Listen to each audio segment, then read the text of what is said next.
Round 2 of Sports Talk up next with your hosts Phil Kornblut, Will Pelagic, and the Professor Tom Hayes. Don't leave us hanging. Join the show, 800-956-7266. Welcome back to Sports Talk, South Carolina Radio Network, along with Phil Kornbluth, Professor Tom Hayes, yours truly, Will Pelagic, here with you on this Tuesday, the 15th day of May, 2018, chatting with you about sports in the Palmetto State perspective. This hour, we're going to talk to David Shoemate, the voice of the Duke Blue Devils, as we continue our recap of spring football for the opponents for South Carolina and Clemson. Duke will play Clemson in the penultimate week of the regular season with their final ACC conference game before the Palmetto Bowl takes place the following week. So should be interesting to kind of get David's take on things, as it's an opponent that Clemson does not see all the time. It's a rotating divisional opponent. Currently now, Clemson baseball leading Kennesaw State 2-0 as they play in the top of the fifth inning outside of Atlanta. 2 runs on 5 hits for the visiting Tigers. They got their runs on a Drew Wharton single to left field that brought home Chris Williams and Seth Beer. And again, Clemson up 2-0 in that game. They will be at Pittsburgh this upcoming weekend. South Carolina at Texas A&M. They had a game today against USC Upstate, but it was canceled because of weather. And we got some other baseball going on. I know a bunch of the games here in the state were rained out, as you mentioned. We have got North Carolina leading Wilmington 2-1. It's in the 4th. Wake Forest over High Point 5-0. It's in the 5th. Richmond is beating Virginia. Boy, the Virginia team this year has just crumbled for whatever reason. 5-0 Richmond in the 2nd. And we have got, I think that's it for games that are reporting scores right now. Presbyterian was supposed to play in Athens. That was canceled. And in 8 innings, Boston College beat Maine today, 9-7. Interesting.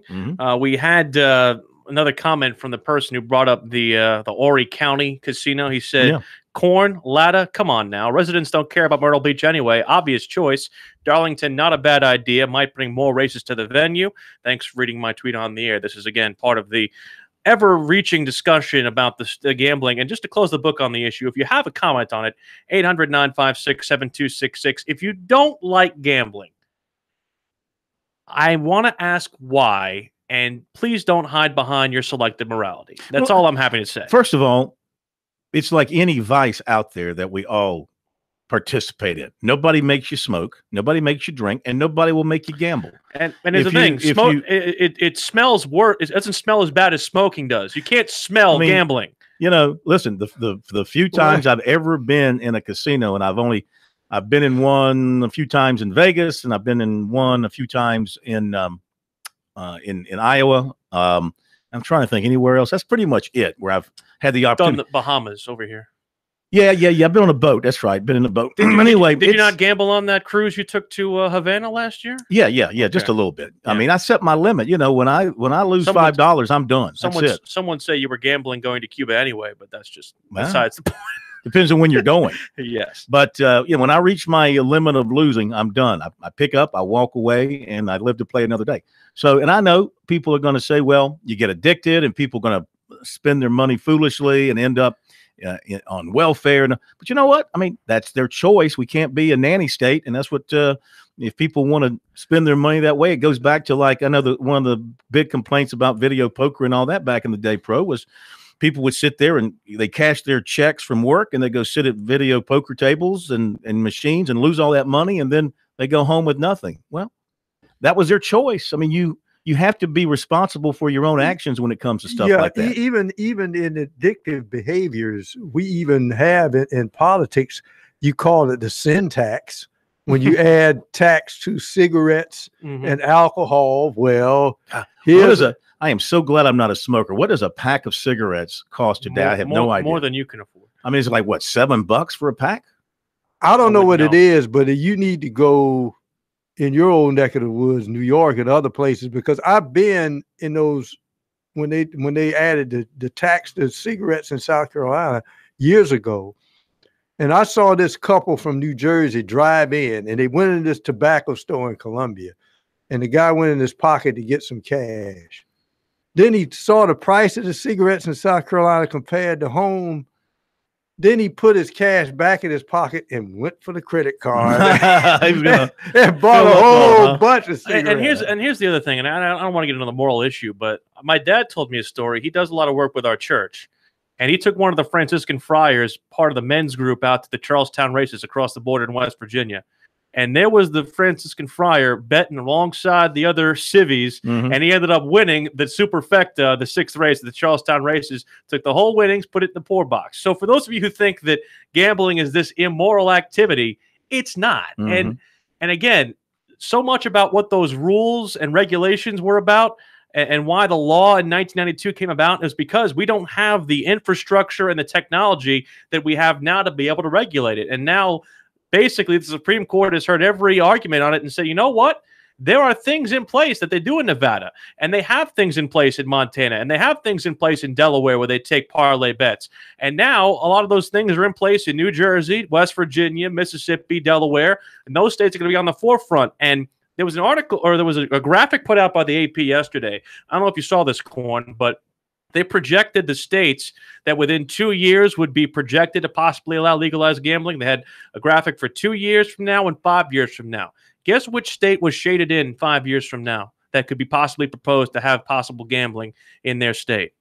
Probably South Carolina. No. Oh. The state of North Carolina. No. Would you not be so angry if you were a South Carolina state resident and they had gambling in North Carolina and they were getting all that money that South Carolina could have gotten if people didn't get off their high horse and get themselves off their state legislature high horse and say that we want a piece of that pie? Wow. Would you not be incensed if you were a resident of this state and knowing all that money that could come in? Well, it took a long time for us to get the lottery. We were behind Georgia in getting the lottery. And 2000 it took. Were we not behind North Carolina? No. North Carolina got behind us because all those people used to drive into Rock Hill from Charlotte every day. You know, honey, I need to get some gas. Yeah, sure you do.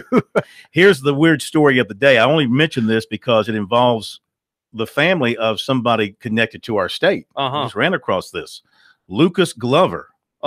Lucas Glover's wife, Krista, arrested in Ponte Vedra, Florida. It's a Players Championship. Saturday night and charged with domestic battery and resisting an officer after she apparently struck Lucas and his mother, Hershey Henley, according to the sheriff's office. Inmate records from the office show that Krista was released Sunday morning after posting bond. Lucas was playing in the championship. He missed the cut after shooting 78 on Saturday, missed the final cut. According to the report, Krista became angry with Lucas after his bad round. Oh, no. And Lucas told deputies that, quote, every time he plays poorly in a tournament, Krista begins yelling at him, stating he is a loser and I can't use this word. He is a loser and blank, and ultimately starting an altercation with him about his performance, end quote. He also was her opinion of Kingman's performance? I'm just kidding. He also told deputies, per the report, that she regularly yelled at him about, quote, how he needs to fire everyone and how he better win or her and the kids would leave him and he would never see their kids again. What? In the quote, Lucas told deputies that his wife, quote, had been drinking throughout the day and that he got her to cool off in front of their 2 kids. However, he didn't finish. Yeah, he missed the cut. Yeah. However, after they went to bed, Krista apparently, quote, forcefully attacked him, end quote. When Henley, the mother, tried to intervene, the report, Krista says, then turned her attention on her, hitting Henley. According to the arrest report, Henley was left with cuts on both of her arms and was also struck in the chest multiple times. Lucas told deputies that he was, quote, tired of the altercations and Krista always acting the way she does, according to the report. No, he did not get cut. He did not play Sunday. He took a DNF because of this incident, looks like. Because he made the cut. He finished tied for 72nd. Was there a third-round cut? This says there was a final cut. It says he missed the final cut after shooting a 78 on Saturday. They might have had a Saturday cut. So he has a bad round. The caddy must make sure he places the clubs where she can't get to him. That is a bizarre. She'll go for the 9 man, but that is a bizarre story. He has a top 10 finish this season. He's got a top 20 at the Honda Classic, but ever since then, 74, 49, 32, 32, 22, cut 72. Yeah. Not good. Good thing that Maurice has got a better temper than Lucas's wife does. Hope she does.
Now back to Sports Talk, South Carolina's most listened to sports talk show for more than 30 years.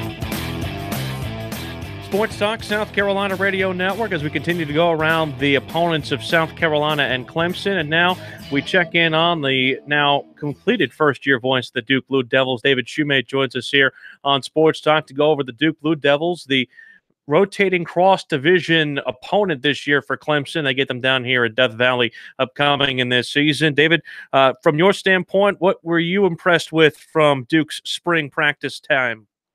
Hey, Will, it's great to be on with you. Yeah, it was interesting to watch the spring practice evolve. I think the big question mark for Duke coming into this season was going to be at the offensive line position with both tackles moving on, Gabe Brandner and Evan Lyle with graduation. Those guys moving on, who was going to step up and who was going to fill those voids. And really impressed with some of the younger guys and Robert Kraling and Christian Harris who stepped up.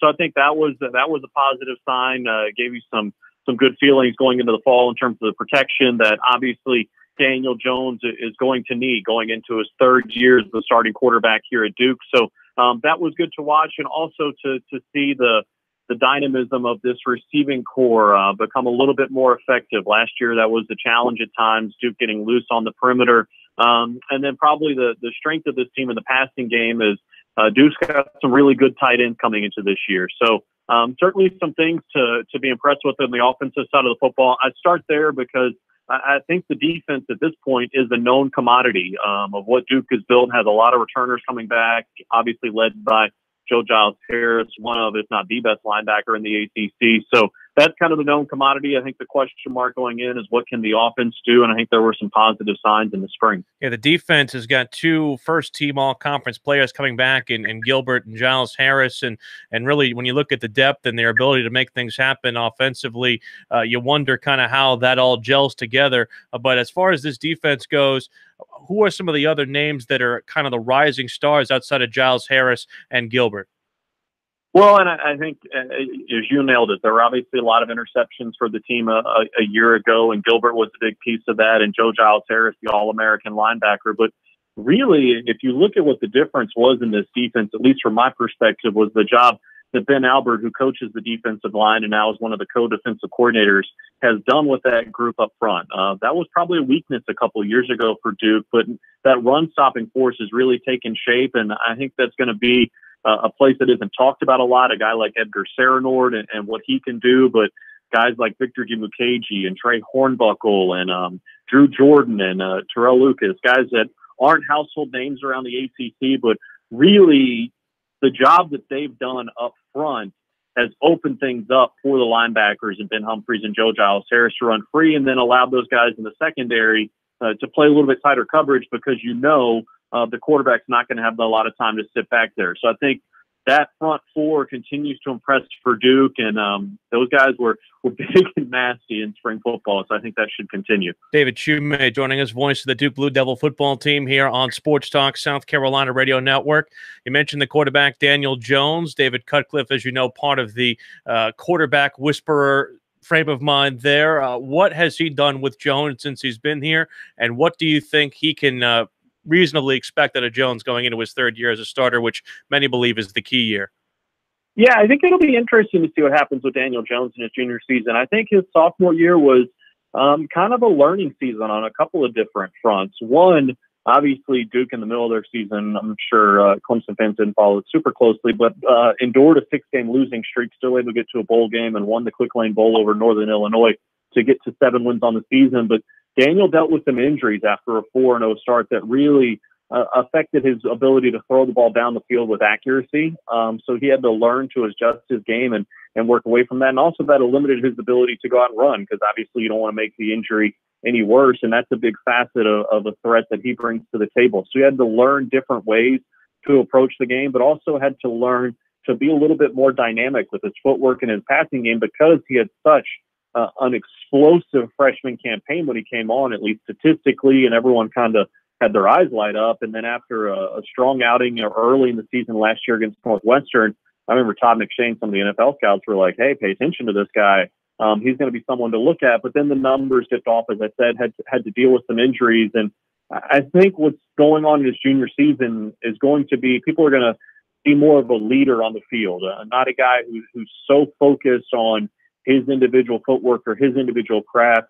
He's more looking at the game holistically and how he can make his team better, how he can run the offense more efficiently. And from my perspective and talking with the coaching staff, I expect his numbers to reflect that, to jump up, just because he's looking at things overall, not just things within his own individual game. And as you said at the top, a lot of that credit goes to David Cutcliffe. I like the nickname, the quarterback whisperer. He can get guys working, and obviously the roots run deep. I mean, Eli and Peyton Manning were both in here this spring. They come back pretty regularly, and if you're looking for a couple of guys to help mentor a young quarterback, I can't imagine two better than those two. And he can't quibble with the weapons he has at his disposal. You mentioned a very senior-laden receiver group and the stable of tight ends. I mean, you just look across the board, I see senior, redshirt junior. It's chock full of experience that he's throwing to right now. Yeah, there's no question. TJ Ramming obviously leads the receiving core in terms of yardage, 795 a year ago. But the one area that probably could use improvement was he only had 2 touchdowns over the course of the season. TJ's not a huge guy. He's really good in space. So it'll be interesting to see if he can find ways to be more effective in the red zone. But you talked about the big bodies in terms of the tight ends, Daniel Helm, Davis Copenhaver. Those guys can really help you in pass protection. But over the middle, they're really enticing targets for any quarterback, but Daniel Jones in particular. So certainly expect them to help Duke be more effective in the red zone. That was certainly an area where they could have improved on last year, getting into the end zone more effectively. But and you talked about the receiving core.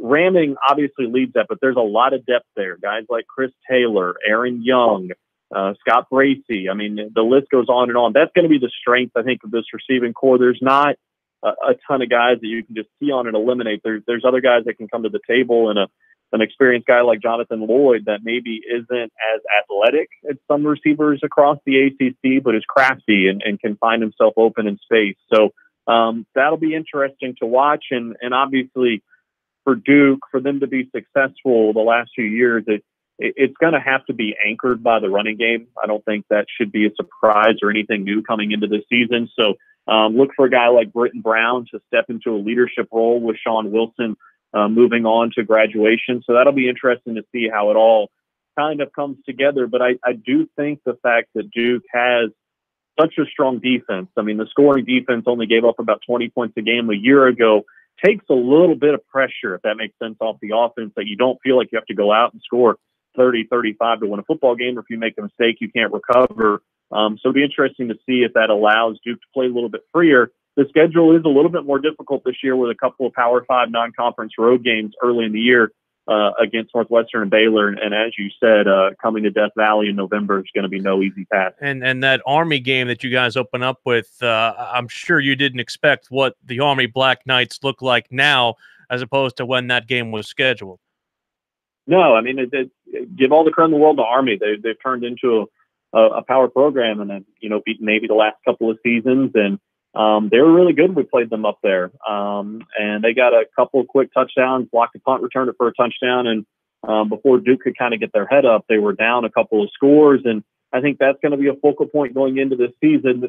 This is obviously a Duke team that's fared fairly well against the option over the years, really beat Georgia Tech handily here in Durham a year ago, and has had success against those sort of schemes. So I think it'll be interesting to see how Duke bounces back. Obviously, Army has some question marks going into the season, having to replace a stud quarterback that they had from a year ago. But they're at a point now to where, as you said, it's no longer just a guaranteed win. You're going to have to go out there and fight for it. And as I said, that's really important because those two non-conference road games I'm mentioning as Power 5 teams come right on the heels of that. So you certainly want to start the season well at home before hitting the road for back-to-back weeks. We are 6 months and 2 days away from that matchup in Death Valley, so I won't ask you for a prediction, but we'll chat with you closer to the season about your expectations here coming up towards the fall. Thanks so much, David, for the time.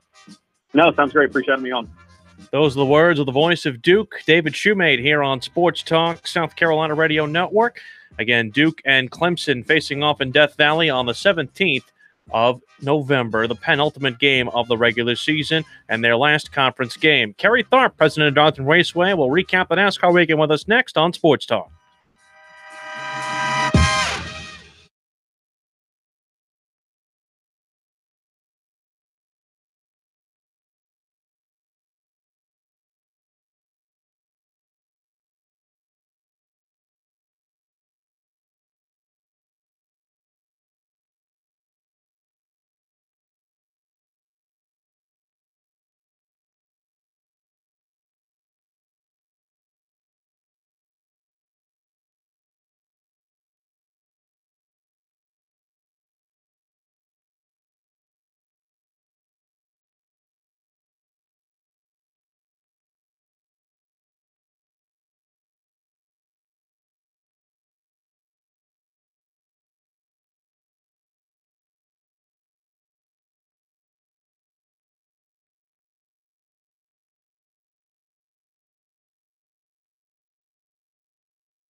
Now back to Sports Talk, South Carolina's most listened to sports talk show for more than 30 years.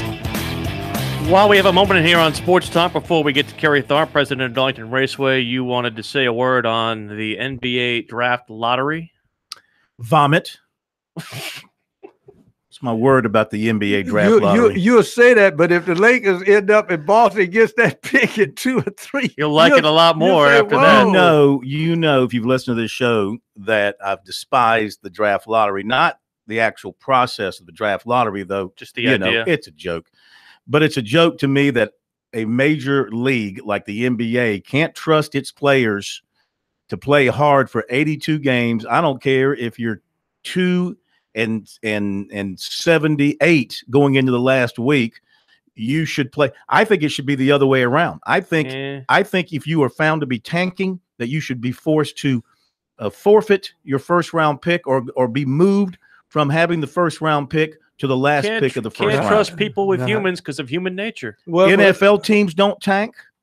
That's not true. That's not true. No, I have seen NFL teams with losing records not going to the playoffs knock off another team. Nothing to play for. The players might not tank, but the executives might tank by getting guys inactive in the last week of the season. Nothing to play for. Knock off a team that's headed to the playoffs or trying to get in the playoffs. Happens all the time. And, of course, baseball, primarily because if you're out of the race, you bring up your young guys, they come up and play hard. The NBA, and I guess National Hockey League has a lottery as well, but we don't care about hockey. The NBA, that's a real league. The NBA should be embarrassed every time they put on this farce, this carnival called the lottery. Any team sport, the lesser numbers on a team, the more likelihood tanking is going on because 2 or 3 players can turn your franchise around. Now, here's the other thing. There is some rigged things happen because even in the first lottery, when they only had, 7 to 8 teams in it, they had envelopes that they put in the thing. Frozen envelopes. And they swore, first there was the blaming of the Knicks having a bend in the envelope. Other was it was frozen, and the commissioner knew which envelope to grab because it was the one that was frozen. Now, the one who did it, this is what I can't understand about CBS doing this. CBS reprimanded the Indianapolis CBS affiliate because they had the second pick and they showed in super slow motion a slight bend in the corner. Well, why would you reprimand your affiliate for showing that? Are you trying to tell me it was tanked and you're going to blame them for exposing it? You're questioning their character? Exactly. We have the president of Darlington Raceway, Kerry Tharp, on the line, Corn. Yeah, far be it from anybody from NASCAR to be caught up in conspiracy talk here.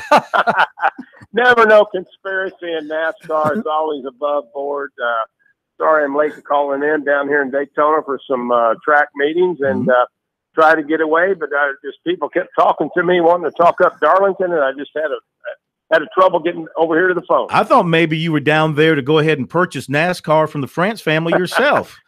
No, I'm down here to try to set up how we're going to wager on the sport legally. There we go. That's what I was thinking about. You have a casino next to the track. Literally. Yeah, well, I tell you what, Phil, you brought that up to me. I think it was here several months ago about betting at NASCAR. But lo and behold, the Supreme Court had that big ruling earlier this week, and we'll just have to see what happens there. Yeah. The race this past weekend, thank goodness, we had the late caution, kind of bunched things up, and then Kevin Harvick. What was it just pure power, or was he on fresher tires? What allowed him to get past Larson and go on to that win? Well, I think he had some better tires there at the end, and he was able to actually get by Truex because it looked like to me that Truex was going to take home the win. And then about 3 or 4 laps to go, Harvick just turned on the jets and got past him. I thought it was, just goes to show again that you can't count Kevin Harvick out.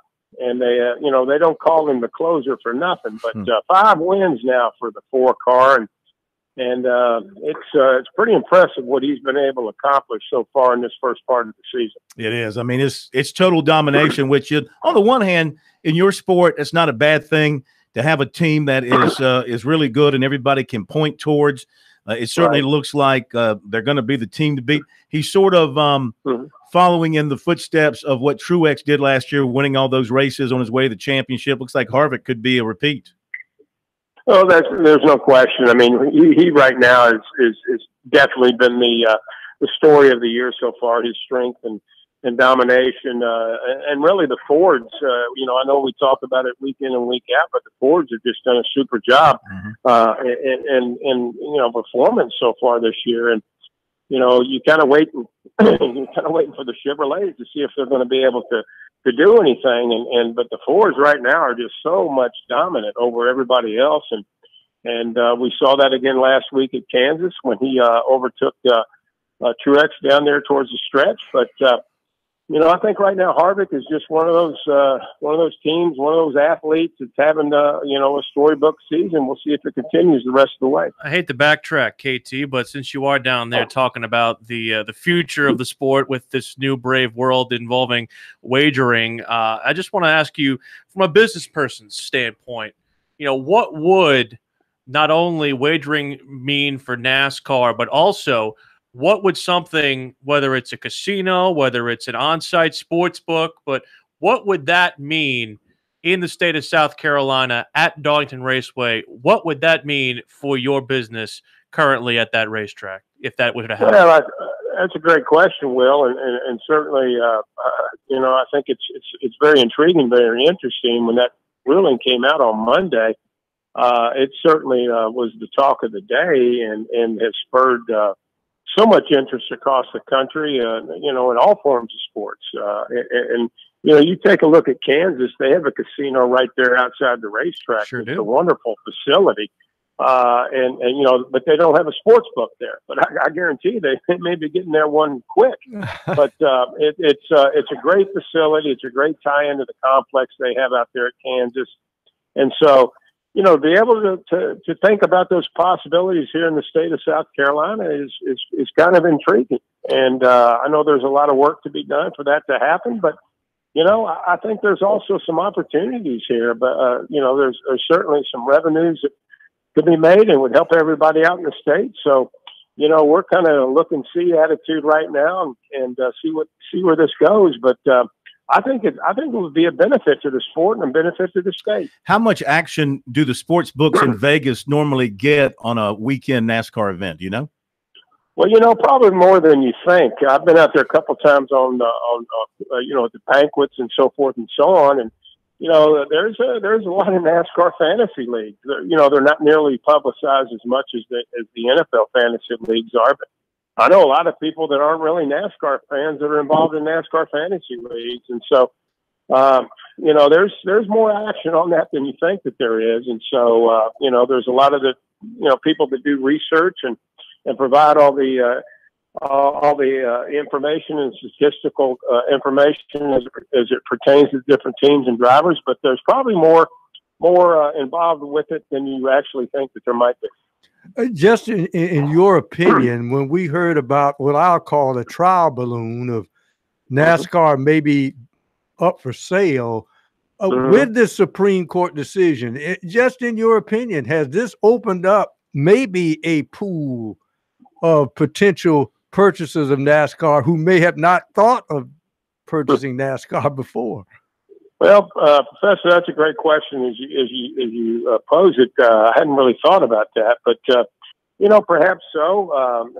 And you really don't know where that's going to go.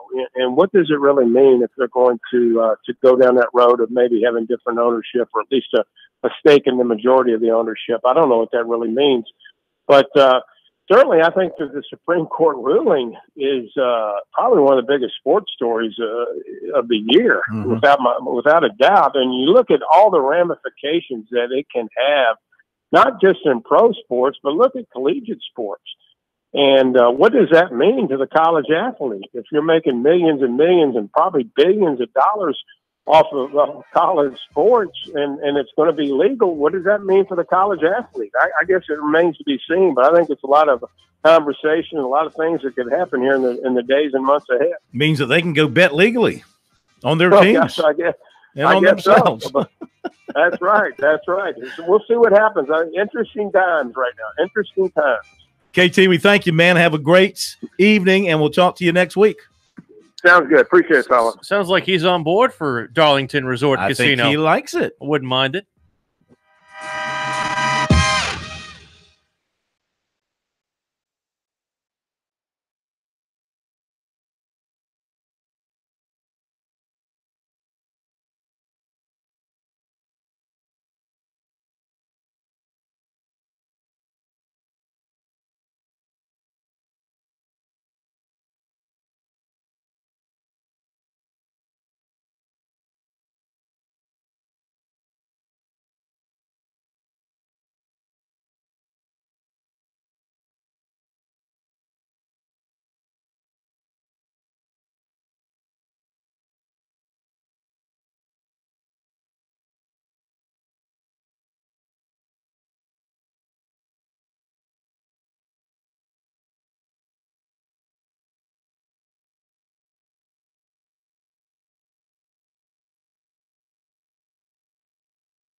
This is the place to talk Tigers, Gamecocks, and more. Sports talk across the state on the South Carolina Radio Network.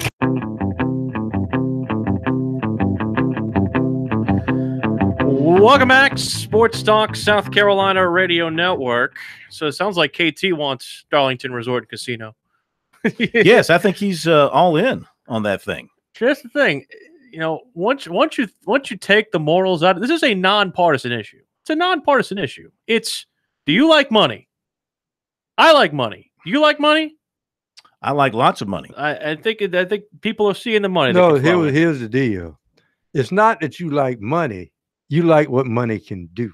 It's true. And it could do a lot. Improve the education, fix the roads. Clemson right now in the money, 3-2, leading Kennesaw State in the top of the seventh. Kennesaw actually looked to try and make a bid to tie the score, but Clemson gets out of the bottom of the sixth inning. And again, they bat in the top of the seventh with a 3-2 lead on Kennesaw State. All right, I wanted to go back to a couple of things. There was a little bit more to this Lucas Glover story that, you know, not piling on, but it's here for public record. And yes. So the wife, Krista, who was arrested, and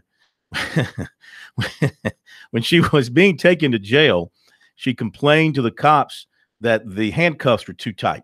So they went back, they stopped, they loosened up the handcuffs. Well, she eventually got her hands out of the handcuffs. Oh. So they had to stop, go back in, and reapply the handcuffs, at which time she she got upset with the police officers.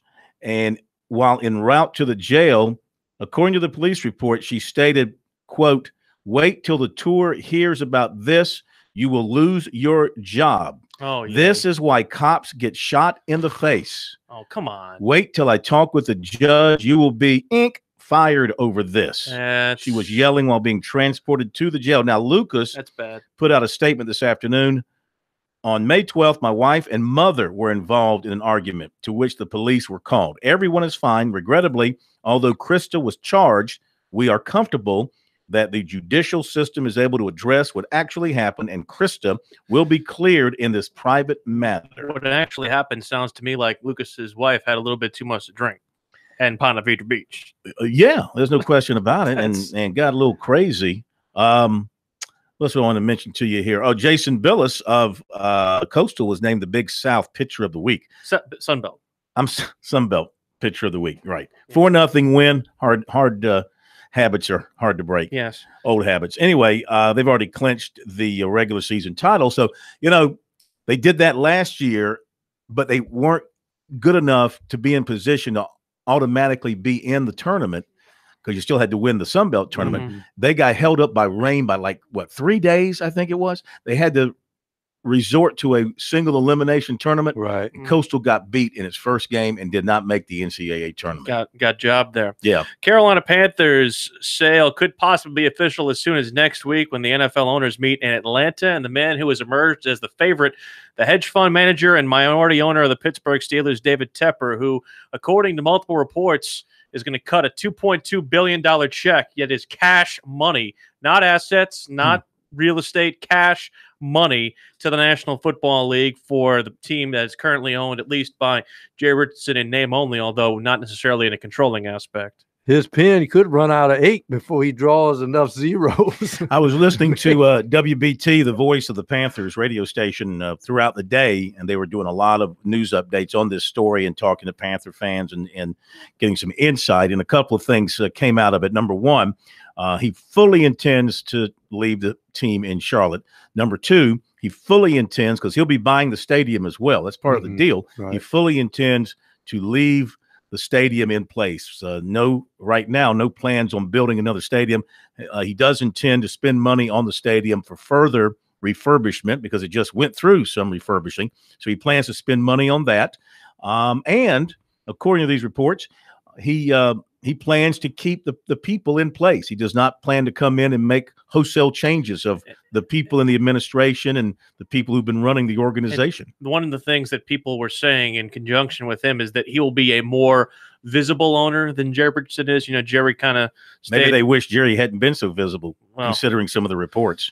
But again, given the kind of tenor at least that he has, they at least expect him to kind of again be more of a front-facing member, which I think is good. They're still going to be facing these lawsuits and all related to these reports and these accusations against Jerry Richardson, and this could get ugly. This could get very ugly, very messy. You wonder how this might eventually trickle down to Wofford and his contributions there, the statue of Jerry Richardson there at Wofford. And them training there as well. They might not want to train there after that. They might want to try to dissolve any particular relationship they have with that name. They do have they signed a new contract with Wofford. Yes, we can look it up. I think they do have some more years. I thought it was done after this upcoming season. Look it up. I thought maybe they had thought maybe they extended it. I think probably what we've heard from the potential new owner is the fact that he was going to keep everybody in place because he loved the Pittsburgh Steelers model of not always changing general managers, coaches. So the first person I got to believe that was sort of thinking that he was happy about hearing this news was Ron Rivera. Because if one thing the Steelers don't do is they do not fire their coaches. I think 3 coaches in nearly 50 years, if you think about it, Chuck Noll, and then the guy from NC State, Bill Cowher, and then the present coach. 3 coaches in almost 50 years. The contract runs through the summer of 2019. That's the latest deal for that. So one more year. One more year after this upcoming season. Which would make sense. They wouldn't, I'm sure, with him just buying the team and it getting approved next week, they're not going to have time to develop what they need and move everything to Charlotte. Well, the other thing, too, about this, and this is something that Ian Rappaport from the NFL put out, one of the finalists had eyes on a stadium in South Carolina, and many believe that was Charlotte businessman Felix Sabates, who is a part of the minority ownership group that owns the Hornets. And a lot of people were looking at that area over by Carowinds right there on the border. So while it would be in South Carolina in name only, it would be something where South Carolinians, I think, and you guys can speak to this more accurately, but I know that originally the bid, it was involving to try and get both states involved. I don't know if South Carolinians really feel like they are part of the Carolina Panthers fan base just because of its being situated in Charlotte. Some do, some don't. Rock Hill, I'm sure, does. Not sure. As I was saying before, it was almost like to the highest bidder, but you always felt it was going to be in downtown Charlotte. Charlotte was going to do everything they did. I correct me if I'm wrong, Corn, but I think there was one site in South Carolina, about 4 sprinkled around the Charlotte metro area for possible sites for the stadium. But then again, at a South Carolina football game, and sometimes when I arrive early, I'll talk to fans. And this woman who happened to be a Tennessee fan who lived in Charlotte, and she said, I work downtown, and somebody's buying up a lot of land downtown, and it can only be for one reason.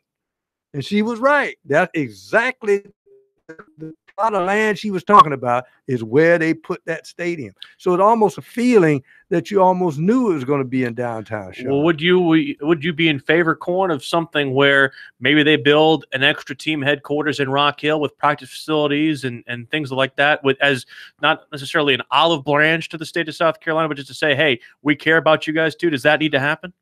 No. I mean, me personally, I am absolutely fine with them being known as the Charlotte Panthers or the Carolina Panthers. It doesn't matter to me. I mean, listen, if I lived in Virginia and I was a Redskins fan, I don't care that it's called the Washington Redskins.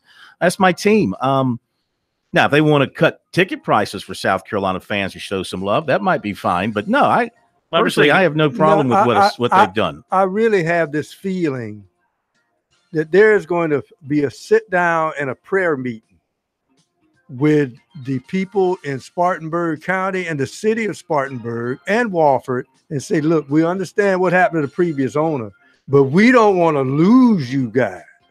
And look at the facilities that's already here that y'all use for practice. So I don't think they're just going to go down easy. They won't. Clemson 4, Kennesaw State 2 in the 7th. We'll keep you updated on that when we rejoin you tomorrow. And it's an SC Wild day tomorrow. And we have that lawyer coming on to talk about the gambling, which will be very interesting tomorrow. Get ready, you gamblers. You want to bet? Talk to you tomorrow.